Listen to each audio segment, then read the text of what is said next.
King Ululim of Eridu ruled for 28,800 years. His successor, Alaugar, held power for 36,000 years. The third king, Enmenluana, reigned for 43,200 years. Then the flood swept over. After the flood, kingship descended from heaven once more, but the rulers who followed lived ordinary human lifespans, 200 years, 90 years, 36 years. This isn't mythology. This is the Sumerian King List, carved into clay by ancient scribes who treated these numbers as historical fact. Multiple copies spanning 2,000 years preserve identical impossible figures with mathematical precision. Why would generations of educated scribes maintain records they must have known seemed absurd? What were they actually documenting? And why does the archaeological evidence suggest they were recording something real, something we've dismissed because we're reading it wrong? In 1906, a team working in the ruins of Larsa in southern Iraq uncovered an unusual artifact. The Weld-Blundell prism, a four-sided clay cylinder inscribed with vertical columns of cuneiform text, had survived nearly 4,000 years buried in the sand. When scholars translated it, they found a comprehensive list of Mesopotamian kings stretching from the mythical origins of civilization down to the historical dynasties of the second millennium BCE. But it was the opening section that caused controversy. Before the flood, the text claimed 8 kings ruled from 5 cities. Their combined reigns totaled 241,200 years. Then a single devastating line. The flood swept over, and after the flood, kingship descended from heaven once more.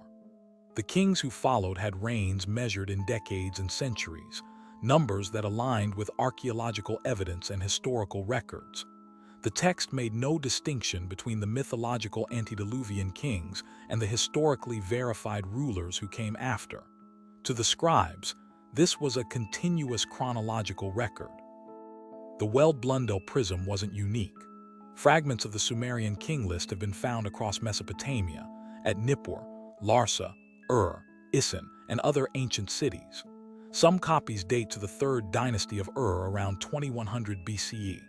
Others come from old Babylonian scribal schools 1,000 years later.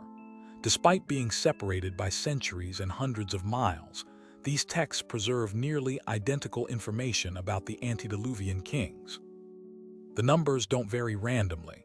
They match with mathematical precision. Ululim's reign is always 28,800 years.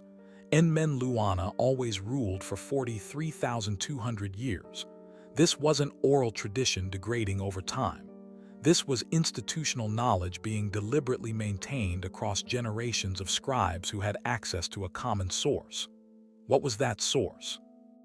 And why did they consider these impossible numbers worth preserving with such meticulous accuracy? Let's examine what the text actually says. The first king, Ululim, ruled from the city of Eridu. Archaeological excavations at Eridu have confirmed it as one of the oldest continuously inhabited sites in Mesopotamia, with occupation levels dating back to 5400 BCE. The city existed. The second king, Alaugar, also ruled from Eridu for 36,000 years.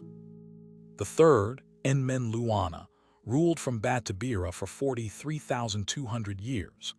Batabira has been identified with the modern site of Tel Almadain, where excavations have revealed occupation from the Ubaid period through the early dynastic period. These aren't fantasy locations. They're real cities with archaeological footprints. The King List places its mythological rulers in verifiable historical geography. Then comes the critical line. 5 cities, 8 kings ruled for 241,200 years. Then the flood swept over. After this event, the list continues. After the flood had swept over, when kingship was lowered from heaven, kingship was in Kish. The city of Kish has been extensively excavated, and its earliest post-flood levels date to approximately 2900 BCE. The text is anchoring its impossible chronology to real places and a real catastrophic event. In 1929, British archaeologist Sir Leonard Woolley was excavating the ancient city of when his team encountered something unexpected. Below the royal cemetery levels, They found normal occupation debris, pottery, tools, building foundations.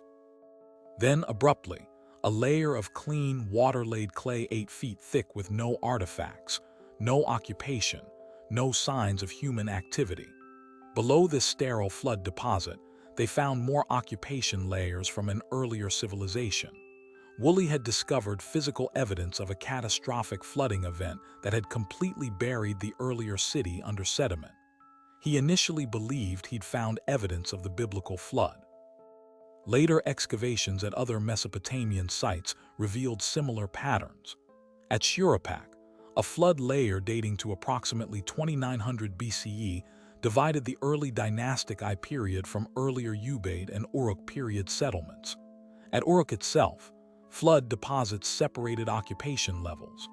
At Kish, excavators found a 5-foot layer of water-laid sediment interrupting the stratigraphic sequence. Flood wasn't mythology. It was a real geological event that divided Mesopotamian civilization into pre-Diluvian and post-Diluvian periods exactly as the King List described. But here's where it gets strange. The flood layers at different sites don't all date to exactly the same moment. Ur's flood deposit dates to roughly 3830–500 BCE. Shurupak's dates to 2900 BCE. Kish shows evidence of flooding around 2800 BCE. These weren't a single catastrophic event. They were multiple flooding episodes over a 1,000-year period. The Tigris and Euphrates river system is prone to devastating floods. In a flat alluvial plain with no high ground, a major flood event could wipe out entire cities, burying them under meters of sediment. For the people who experienced it, such a flood would have seemed world-ending.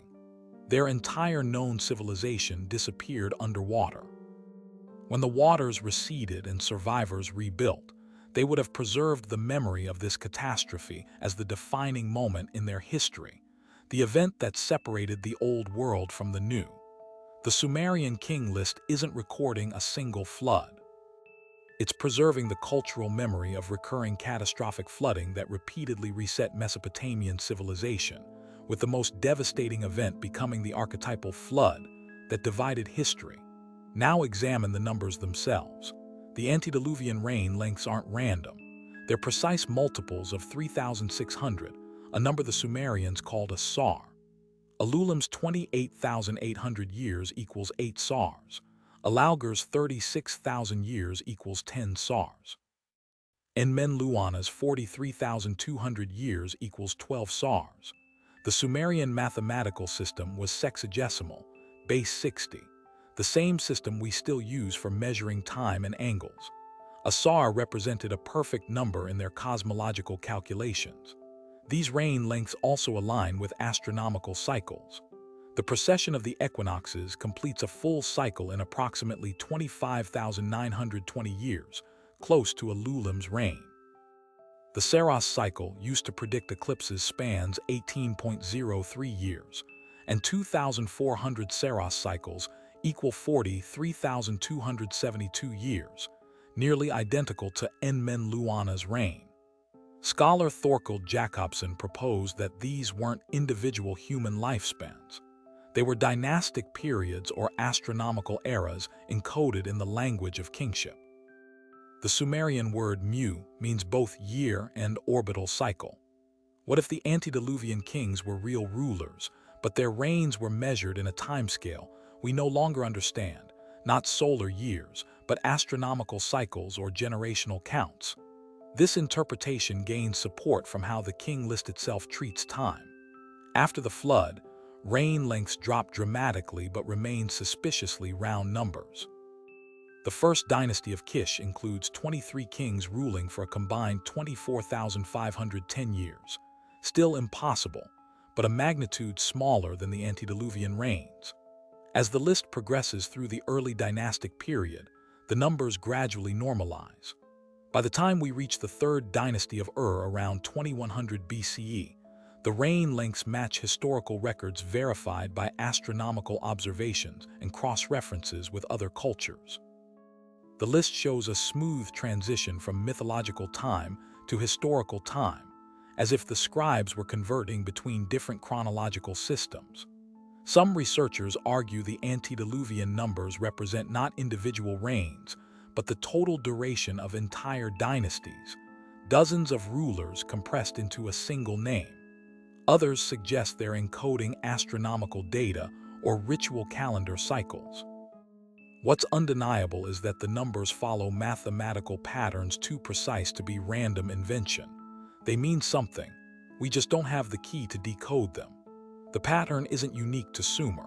The book of Genesis lists 10 patriarchs before the flood. Adam lived 930 years, Seth 912 years, Enosh 905 years, and so on down to Noah, who lived 950 years. 10 antediluvian figures with impossibly long lifespans, then a catastrophic flood, then normal human history. The Babylonian priest Berossus, writing in the 3rd century BCE, recorded 10 antediluvian kings who ruled for a combined 432,000 years before a great deluge. Egyptian king lists describe divine rulers and demigods reigning for thousands of years before the historical dynasties. Hindu Puranas document yugas, cosmic ages spanning hundreds of thousands of years before the current age of humanity. Mayan creation myths describe multiple worlds destroyed by floods before the present age. Why do disconnected ancient cultures across continents share this specific narrative structure? Impossibly long-lived rulers or ancestors, a catastrophic flood, then the beginning of normal recorded history. If this was pure mythology, we'd expect more variation. Instead, we see a template, as if different cultures were describing the same historical memory through their own cultural frameworks. Let's examine the controversial interpretation. Some researchers argue the antediluvian kings represent institutional memory of a lost advanced civilization, destroyed by the Younger Dryas impact events around 12,800 BCE or subsequent catastrophic flooding, when Ice Age glaciers melted. This theory points to anomalies in the archaeological record. Göbekli Tepe in Turkey, dated to 9600 BCE, shows sophisticated megalithic architecture and astronomical alignments appearing with no apparent precursor development. The sudden emergence of Sumerian civilization around 3500 BCE with advanced writing, mathematics, astronomy, and urban planning has no clear evolutionary pathway in the archaeological record. It appears nearly fully formed. The King List itself places the first city, Eridu, in a time when kingship was lowered from heaven, language suggesting knowledge transmitted from an earlier source rather than developed locally. If a pre-flood civilization possessed advanced knowledge, and if survivors transmitted fragments of that knowledge to post-flood cultures, it would explain why Sumerian astronomy could calculate the precession of the equinoxes, a 26,000-year cycle requiring millennia of continuous observation to discover. Mainstream archaeology rejects the lost civilization hypothesis, arguing that the appearance of complex societies represents normal cultural evolution with gaps in the archaeological record due to preservation bias and limited excavation. They point out that Eridu's earliest levels, dating to 5400 BCE, show gradual development from simple reed structures to mud brick architecture, not sudden appearance of advanced technology. The impossibly long reigns, they argue, are purely mythological, a common ancient Near Eastern literary device to establish divine legitimacy for kingship by extending royal lineages back to the creation of the world. But this explanation struggles with specific problems. Why do the mathematical patterns in the reign lengths align so precisely with astronomical cycles? Why does the text transition seamlessly from mythological kings to historically verified rulers with no indication of a genre shift? Why did scribes across 2,000 years maintain identical impossible numbers instead of allowing them to drift or normalize? And most critically, if the antediluvian section is pure myth, why does it anchor itself to real cities, real geography, and a real geological event, the flood layers, that divided Mesopotamian civilization exactly as described? here's what we can state with certainty. The Sumerian King List is not a historical document in the modern sense. It doesn't record events as they happened. But it's also not pure mythology. It preserves genuine historical information about real dynasties and real rulers verified by archaeology. It exists in a third category we struggle to define: encoded history. The Antediluvian section represents either dynastic time measured in astronomical cycles, compressed genealogies spanning millennia, or the remnant of a pre-flood civilization whose timekeeping system we no longer understand. The flood was real. Multiple catastrophic flooding events between 3800 and 2800 BCE genuinely divided Mesopotamian civilization into before and after. The mathematical patterns in the rain lengths are too precise to be random invention. They encode information we haven't fully decoded. And the cross-cultural pattern of antediluvian longevity followed by catastrophic flood, followed by normal history, suggests these narratives preserve genuine historical memory, not independent mythological invention. The scribes who maintained this text for 2,000 years believed they were preserving true history. They may have been right, just not in the way we expect. Consider what the King List actually accomplishes. It provides an unbroken chain of legitimate authority from the mythological origins of civilization down to the historical present of the scribes who recorded it. It anchors political power in cosmic time. Kings rule not by force, but because kingship was lowered from heaven. It preserves the memory of a catastrophic event that destroyed an earlier world and necessitated the reconstruction of civilization. And it does all of this while embedding precise mathematical and astronomical data in the structure of the text itself. This is sophisticated historiography, not primitive mythology. The scribes understood they were working with different orders of time. The antediluvian period operates in cosmic or astronomical time. The early post-diluvian dynasties operate in dynastic or genealogical time. The later historical kings operate in regnal or calendar time. The text moves smoothly between these temporal frameworks because the scribes had a unified theory of chronology that integrated mythology, astronomy, genealogy, and political history.